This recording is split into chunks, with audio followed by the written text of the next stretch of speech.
Kidney কিভাবে নষ্ট হয়?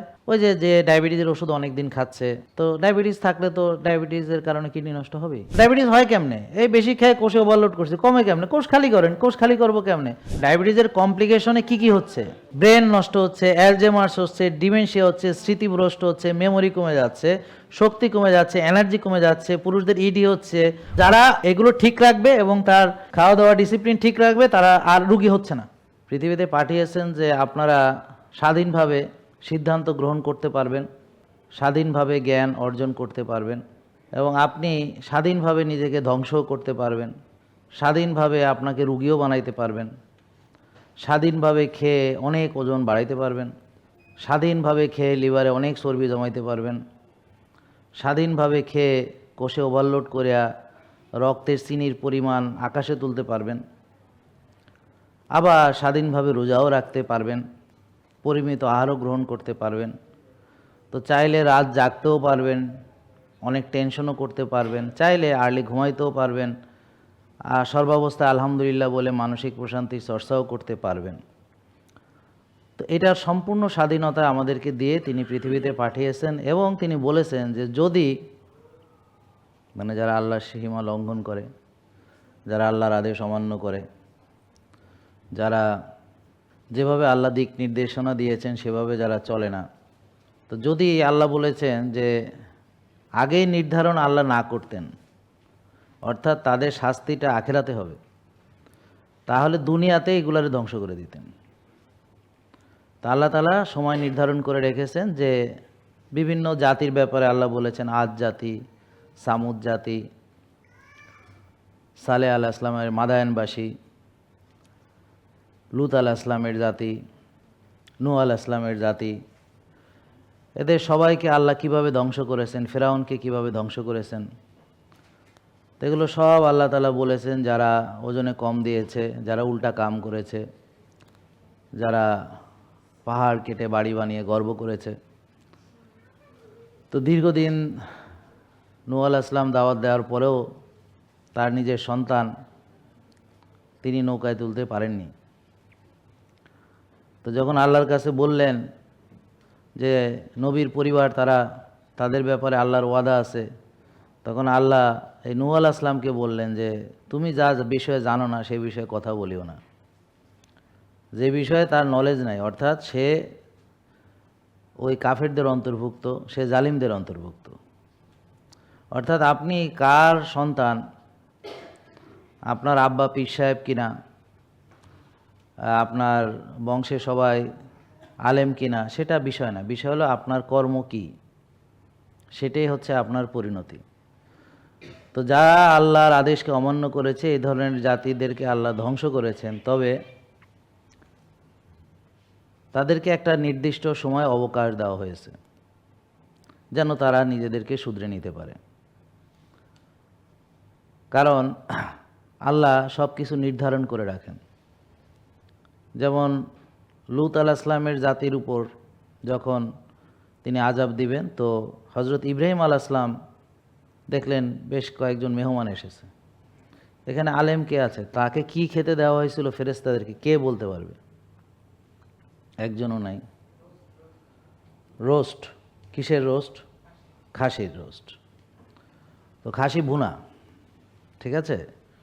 তো যারা এখন বলে গরু খাওয়া যাবে না, খাসি খাওয়া যাবে না,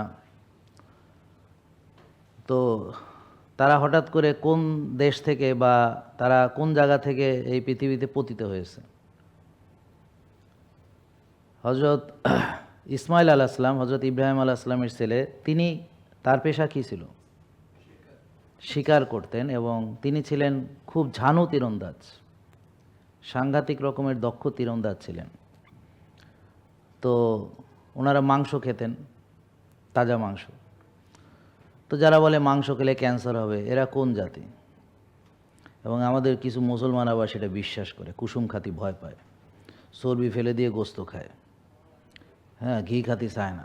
তাহলে এই ধরনের একদল আছে যাদের ওই যে বললাম, নিজেদের যেহেতু জ্ঞান নাই, নিজেদের কৃষ্টি কালচার, নিজেদের ধর্ম, নিজেদের নবী রাসূলদের সম্পর্কে ধারণা নাই, নিজেদের পূর্বপুরুষদের সম্পর্কে কোনোই ধারণা রাখে না, এরা হইল বিভ্রান্ত জাতি, এদেরকে যে যা বলে সে সেটাই বিশ্বাস করে। এদের যেহেতু নিজস্ব কোনো চিন্তা ভাবনা জ্ঞান এগুলো নাই, এই জন্যে তারা তাই করে। তো হজরত ইব্রাহিম আলাইহিস সালামকে সুসংবাদ দেওয়া হলো সন্তানের ব্যাপারে। তার স্ত্রী হাসলেন, বললেন যে এটা কি করে সম্ভব, আমি হয়ে গেছি বয়স্কা, আমি কত বয়স, আমার হাজবেন্ডেরও কত বয়স।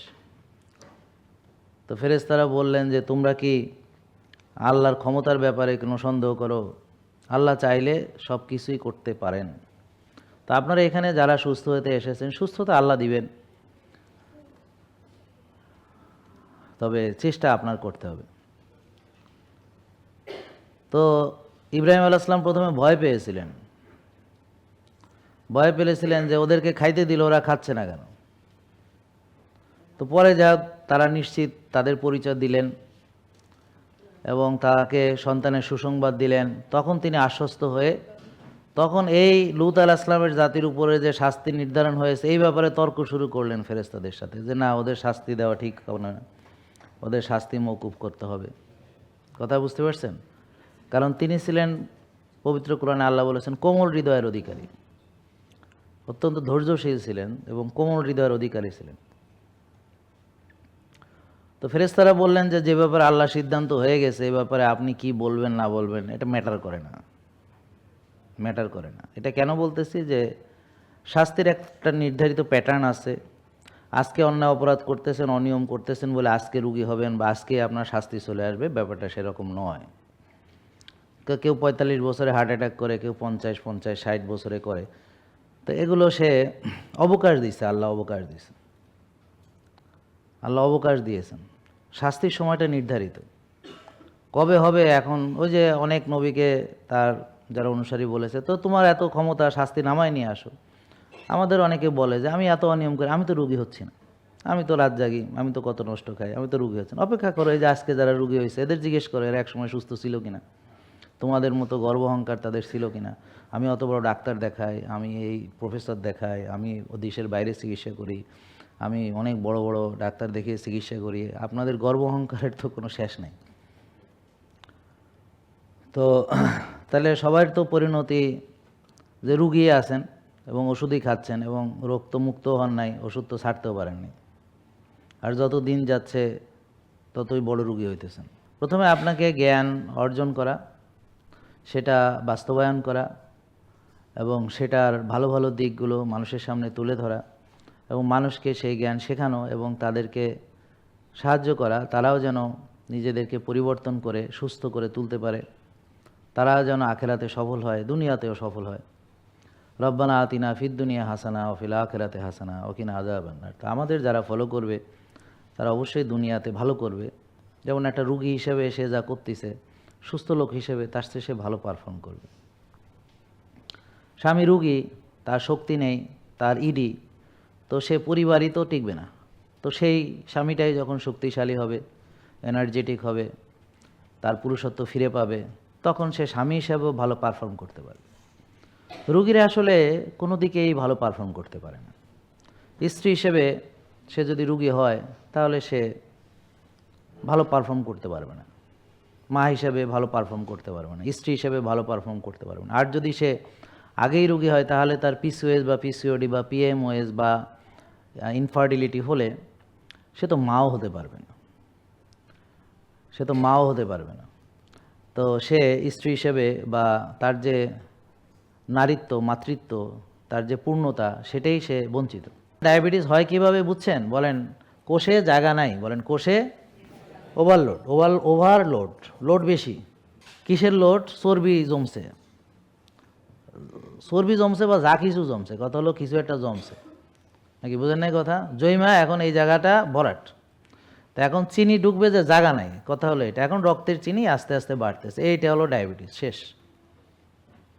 তো এইটুক সামান্য জ্ঞান আপনাদের নাই বলে আপনি 6 বেলা চিনি খাইতেছেন, ওষুধ ইনসুলিন দিয়া রক্তের চিনি কমাইতে, যেই চিনি আবার কোষে আরও ঢুকাইতে আছেন, কোষের 12টা বাজাইতে আছেন, এরপর লিভার নষ্ট হইতেছে, কিডনি নষ্ট হইতেছে, হার্ট অ্যাটাক হইতেছে, হ্যাঁ, এরপর ব্রেন নষ্ট হইতেছে, পা কাটতে হইতেছে, আঙ্গুল কাটতে হইছে, পুরুষত্ব নষ্ট হচ্ছে, নারীত্ব নষ্ট হচ্ছে, পিসিওএস, পিসিওডি, পিএমওএস থেকে শুরু করে এই যে সব কিছু আপনার হইতে আসছে। তো এইগুলা কমপ্লিকেশন হচ্ছে, ডায়াবেটিসের কমপ্লিকেশন। জানেন কি না এই হাঁটু ব্যথা, গিরা ব্যথা, মাজা ব্যথা ডায়াবেটিসের কমপ্লিকেশন জানেন কি না? ডায়াবেটিক নিউরোপ্যাথির নাম শুনছেন? নার্ভের ব্যথা ট্যাথা হয় যে নিউরোপ্যাথি, নিউরো সমস্যা হয়, নামনেস হয়, কখনো রেস্টলেস লেগ সিন্ড্রোম হয়, ধরেন এরকম ঘুমের মধ্যে লাথি মারে। হ্যাঁ, দেখা গেল বউয়ের আছে রেস্টলেস সিনো, এমন লাথি মারছে জামাইরে বিছানার থেকে ফালাই দিছে। তো পরে এখন আইসা আমরা বললাম যে না না, এটা ইচ্ছা করে করে নাই, আসলে এটা তার রোগ। হ্যাঁ, আসলে ইচ্ছা করে করছে কিনা জানে কিনা, এখন তো রোগের দোহাই দিছে, এখন দিছে এক লাথি। তা আমরা করলাম রেস্টলেস লেগ সিন্ড্রোম। হ্যাঁ, তো এখন দেখছে যে এত আছে রোগটা। হ্যাঁ, তো মাঝে মাঝে জামের পর মেজাজ খারাপ, তো দিলে এক লাথি ঘুমের মধ্যে, যে না আমি ইচ্ছে করে দিইনি, তা সুযোগ রোগ সে দিছে আর কি। তো এই জন্যে হ্যাঁ, এইসব রুগীর সাথে মানে কি বলবো, সাবধানে চলবেন। হ্যাঁ, যাদের এরকম আছে, দেখা গেল মেজাজ খারাপ হয়েছে, দিল এক লাথি। হ্যাঁ, তো এই যে নিউরোপ্যাথির কারণে এই যে এরকম এই রেস্টলেস লেগ সিন্ড্রোম, মানে লাথি দেওয়া লাগবে না, লাথি অটোমেটিক। শুবেন দেখবেন যে খাটের তলে চলে গেছেন এক লাথি খাইয়া। আপনার কিডনি আপনি রাখতে পারলেন না কেন? আবার নিজেরটা নষ্ট করে আরেকটা আনতে গেলেন কেন?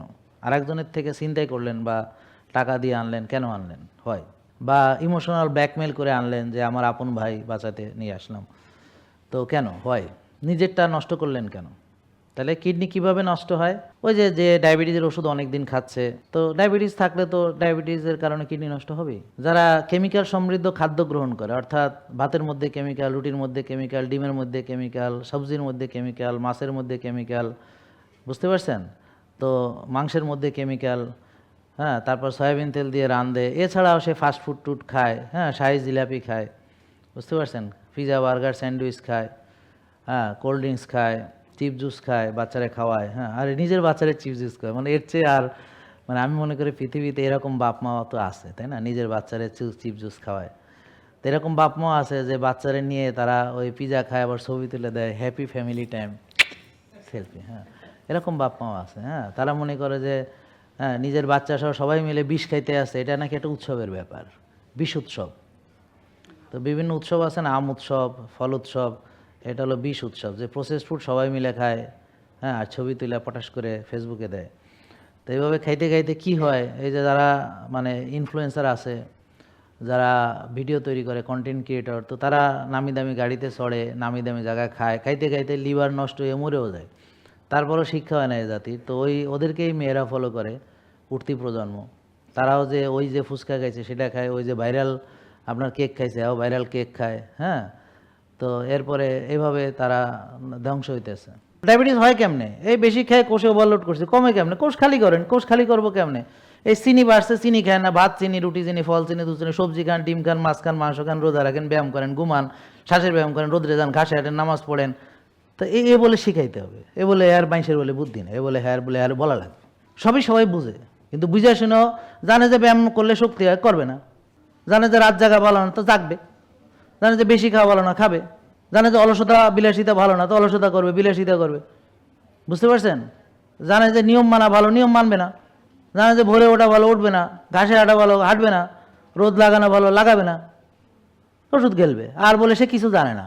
এগুলো জানেন এমন কোনো লোক আছে পৃথিবীতে? কথা বলেন, আছে কি? সবাই জানি যে ব্যায়াম ভালো, জানি না ডিসিপ্লিন ভালো, জানি না early to bed early to rise, কিচ্ছু জানি না।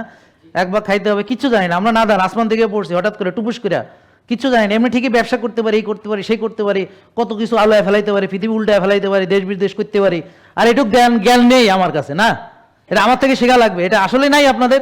তা আপনার দাদা কেমনে চলছে? উনি কোন ডাক্তারের পরামর্শে চলছে? উনি যে 2 বেলা খাইছে, 14 ঘন্টা কাম করছে, আর্লি ঘুমাইছে, ভোরে উঠছে, রোদ্রে গেছে, ঘাসে আসছে, কাদার মধ্যে গেছে, হ্যাঁ, বৃষ্টিতে ভিজছে। হ্যাঁ, কি এই আপনার দাদার কি ডায়াবেটিস ছিল?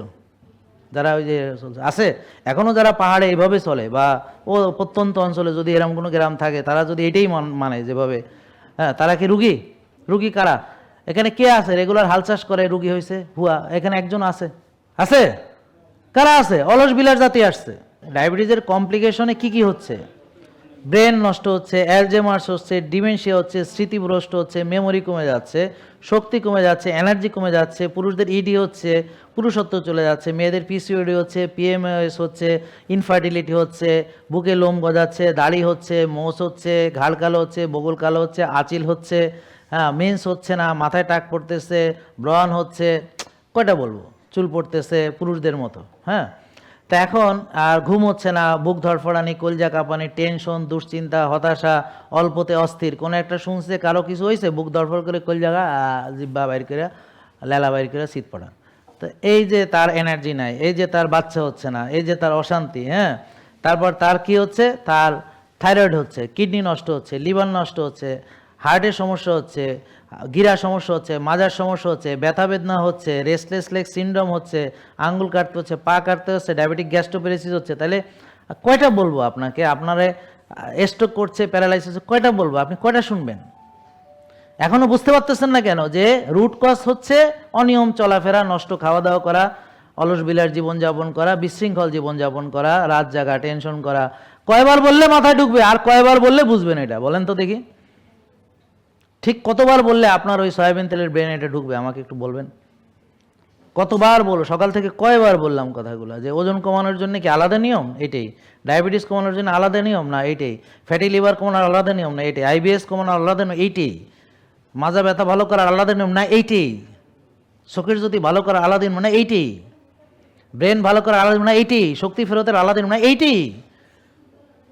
লিভার ভালো করার এইটাই নিয়ম, কিডনি ভালো রাখার এইটাই নিয়ম। তো আর কিভাবে বুঝবে আল্লাহ জানে, আমি তো বুঝলাম না কিভাবে বললে বুঝবে। মানে রুট কজ এইটাই, মানে এর ফলে শাখা প্রশাখা অনেক ধরনের রোগ হয়েছে, নাকি বুঝতেছেন কিনা দেখেন। যারা মানে এগুলো ঠিক রাখবে এবং তার খাওয়া দাওয়া ডিসিপ্লিন ঠিক রাখবে, তারা আর রুগী হচ্ছে না। তো এই জন্য সে মাঝে মাঝে দেখবে যে তার কোনটা ব্যালেন্সে আছে, কোনটা ব্যালেন্সে নাই, বুঝতে পারছেন এই। আর যারা রুগী হয়েছে তারা তো তার ওষুধ ছাড়তে হবে, তো এখন সে নিয়ম মানার পাশাপাশি ডাক্তারের পরামর্শে চলবে। চলে ডাক্তার তাকে গাইড করবে, প্রেশার ওষুধ থেকে কেমনে বেরোবেন, ডায়াবেটিস ওষুধ কেমনে ছাড়বেন, ইনসুলিন ডোজ কেমনে কমাবেন, হ্যাঁ, তারপর লিপিড লোয়ারিং থেকে কেমনে বেরোবেন, ইত্যাদি ইত্যাদি। এই জন্য আমাদের বিনামূল্যে ডাক্তার দেখানোর ব্যবস্থা রেখেছি। আমার এই লেকচারই যথেষ্ট নয়, সঙ্গে আপনার একটা সমস্যা ডাক্তারের সাথে ডিসকাস করবেন, তিনি রিপোর্ট দেখে আপনাকে কিছু পরামর্শ দিবেন, তিনি পুষ্টিবিদের কাছে পাঠাবেন, তিনি আপনার রিপোর্ট দেখে ডাক্তারের পরামর্শ অনুযায়ী তিনি আপনাকে একটা খাদ্যে, অন্যান্য জীবনযাপনের কিছু প্রণালীর ব্যাপারে কিছু পরামর্শ দিবেন। তারপর আপনি যাবেন ব্যায়াম শিখতে, তারপর একজন আপনাকে ব্যায়াম ট্যায়াম কতটুকু কী পারবেন করতে শেখাবে, আপনি শ্বাসের ব্যায়াম কিভাবে করে, কফি আনামা ইত্যাদি বিষয়ে প্র্যাকটিক্যালি কিছু আপনাকে শেখাবে। আর এই বিষয়ে বিস্তারিত আলোচনা আছে আমার ভিডিওতে। তো আমার ভিডিও প্রায় 4000-এর উপরে ইউটিউবে ভিডিও আছে, আমাদের গাইড বইতে কিছু কিছু ধারণা দেওয়া আছে, এগুলো এটা পড়ে শেষ করবেন, তারপরে আমাদের ডাক্তার পুষ্টিবিদের পরামর্শ মেনে চলবেন। জেকে লাইফস্টাইল লিমিটেড, ওষুধ মুক্ত সুস্থ জীবন।